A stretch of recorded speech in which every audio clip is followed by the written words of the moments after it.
रिश्तो मीट एक conference room जिते छोकरे छोकरी के एक ॿिए सां मिलाइण लाइ या कची मिसरी जहिड़ा फंक्शन्स तव्हां करे सघो था, उहो भी बिल्कुल फ्री में। पोइ भले तव्हां रिश्तो.com में मेंबरशिप वरती हुजे या न। रिश्तो meet for your perfect match. नमस्कार, मैं राजेश दलवानी। आप देख रहे उल्लास लाइन बुलेटिन।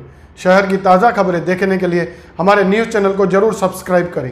सभी रेस्पेक्टेड जर्नलिस्ट को मेरी तरफ से बहुत बड़ा थैंक यू कि आपने मुझ पर बीते हुए अत्याचार को सुनने की इच्छा जाहिर की और आप यहाँ आए ये सुनने के लिए कि पिछले 3 साल से मुझ पर किस किस तरीके के अत्याचार हुए हैं और किस किस तरीके से शासन ने या प्रशासन ने इन अत्याचारियों का साथ दिया है।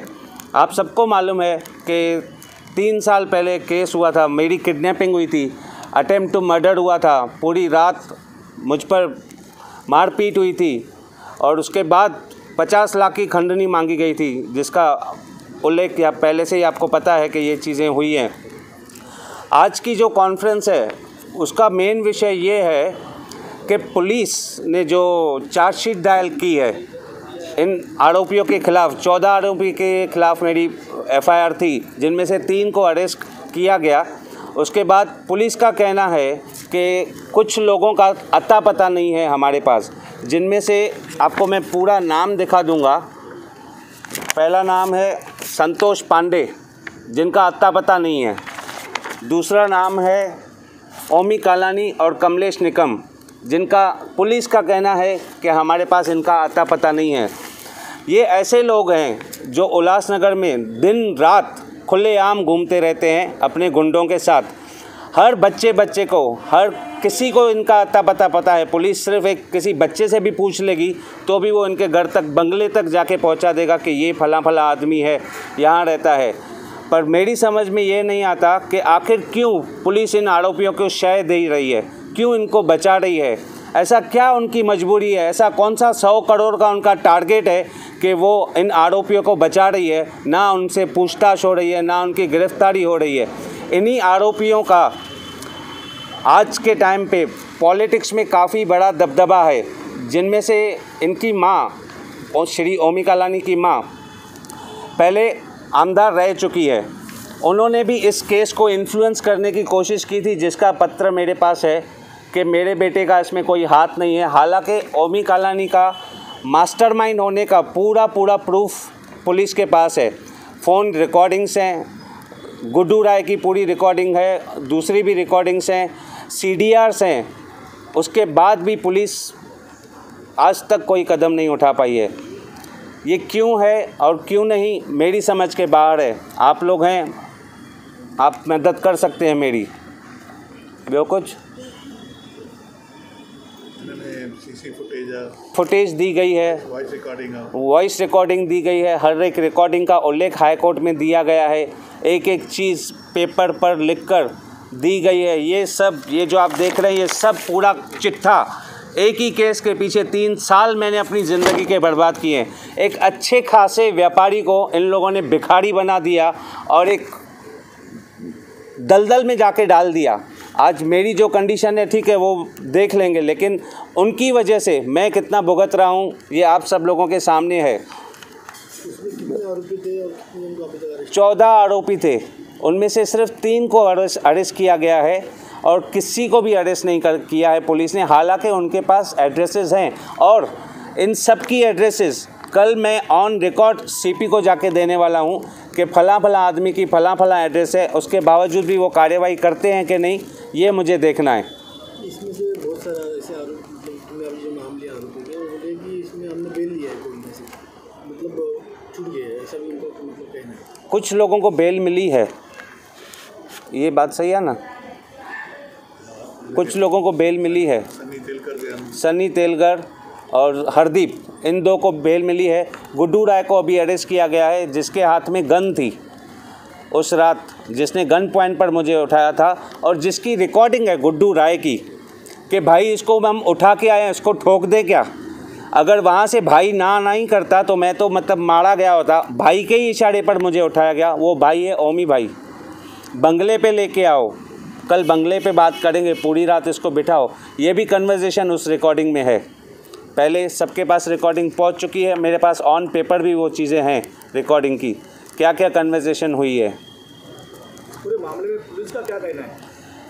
पुलिस तो वन साइडेड है, पुलिस का कुछ कहना नहीं। पुलिस का ये कहना है कि ओमी कालानी, संतोष पांडे, उनकी एड्रेसेस मैं कल देने वाला हूँ, उसके बावजूद भी पुलिस कार्रवाई करती है कि नहीं, ये मुझे देखना है। संतोष पांडे परिवहन समिति जो चेयरमैन हो, संतोष पांडे परिवहन समिति का चेयरमैन है, उल्लासनगर म्यूनसिपाल्टी में रोज़ उसका आना जाना है। इतने नामचीन आदमी, इतना कांटेक्ट में रहने वाले आदमी के लिए पुलिस बोलेगी कि हमें इसका एड्रेस पता नहीं है, तो ये डाउट करने वाली बात है। तो आपको क्या लगता है, कोई सपोर्ट कर रहा है? बट ऑब्वियस कोई ना कोई है पॉलिटिशियन इनके पीछे जो काफ़ी इनको सपोर्ट कर रहा है, जो इस पूरे केस को नहीं चाहता कि मुझे इंसाफ मिले। कोई ना कोई ऐसी ताकत है पीछे, बड़ी ताकत, जो इनको बचा रही है। अब वो क्या है, वो सॉर्ट आउट करना पुलिस का काम है। ये मामला क्राइम ब्रांच के पास है जी, अभी तक क्या इन्विटेशन दिया? क्राइम ब्रांच ने इतना ही इन्वेस्टिगेट किया है, छा कहता हूँ मैं, क्राइम ब्रांच ने यही इन्वेस्टिगेट किया है कि ओमी कालानी, कमलेश निगम और संतोष पांडे उस टाइम जगह पे अवेलेबल नहीं थे। बाकी 14 आरोपी जगह पे अवेलेबल थे, जिनमें से 3 को उन्होंने अरेस्ट किया है, बाकी को अनट्रेसेबल बता रहे हैं। मेरा कहना यह है कि जब ओमी कालानी, संतोष पांडे, कमलेश निगम की एड्रेसेस सबके पास है, पुलिस वहाँ तक क्यों नहीं जा रही है? ऐसी कौन सी उनकी मजबूरी है, ऐसा कौन सा रुकावट है, ऐसी कौन सी ताकत है जो उनको रोक रही है वहाँ तक जाने के लिए? आज 3 साल हो गए हैं इस चीज़ को। 3 साल में 1000 से ज़्यादा दिन होते हैं। एक दिन नहीं, 1 घंटे की बात है उनको मिल पाना। 1000 दिन में वो लोग ये तक नहीं कर पाए कि आरोपी रहता कहाँ है और कहाँ अवेलेबल है। सॉरी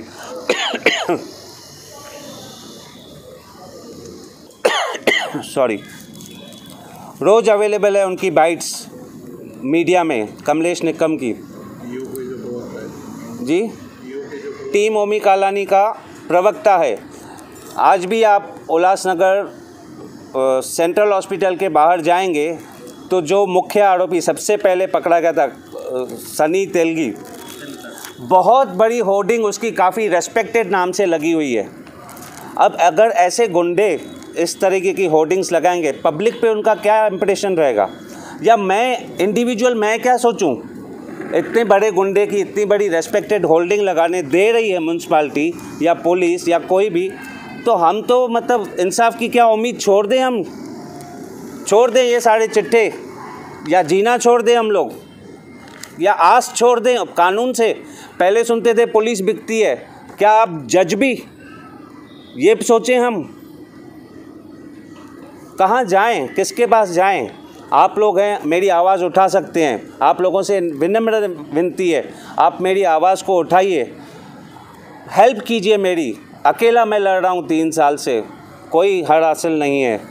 आप सबसे मेरी रिक्वेस्ट है, प्लीज़ मेरी आवाज़ उठाइए।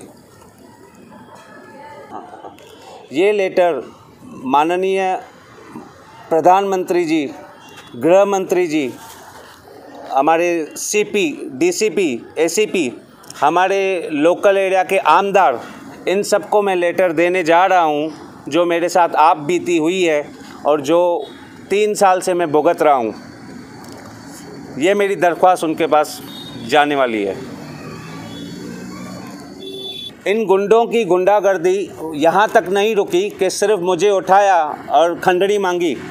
इन लोगों ने ज़बरदस्ती मुझसे एफिडेविट डलवाए हैं कोर्ट में, ज़बरदस्ती मेरे बच्चों के नाम से डरा कर के तेरे घर के नीचे हमारे गुंडे खड़े हैं, अगर तूने अभी के अभी एफिडेविट नहीं डाला तो तेरे बच्चों की जान को भी खतरा हो सकता है।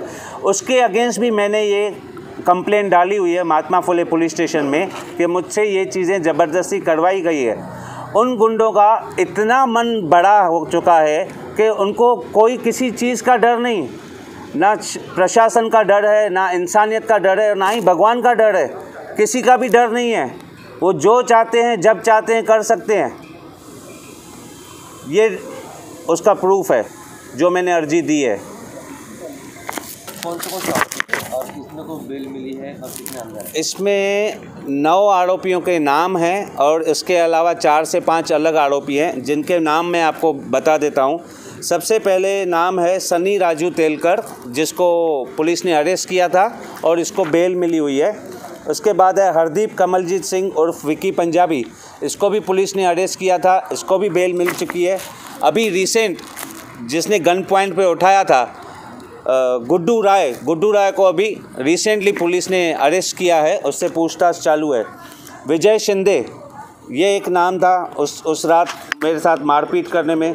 संतोष पांडे ये बंदा इनके साथ इन्वॉल्व था मेरे साथ मारपीट करने में। सुरेश रमेश लालवानी जिन्होंने ये पूरा ठेका ओमी कालानी को दिया था as a agent, Suresh Lalwani.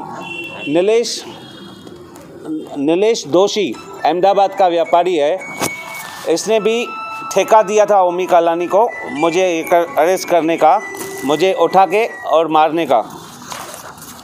इसके बाद है कमलेश निकम, ओमी कालानी, पूरे क्राइम का मास्टरमाइंड कमलेश निकम और ओमी कालानी, जिन्होंने अपने फार्म हाउस पे बैठकर ये पूरे क्राइम को एग्जीक्यूट किया था, पूरे क्राइम की प्लानिंग की थी और पूरे क्राइम का स्टेप बाय स्टेप उन्होंने ब्यौरा लिया था।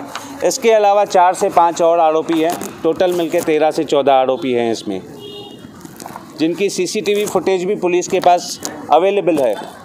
कालानी परिवार से मिलने कैबिनेट मंत्री आते हैं, जयंत पाटिल आता है।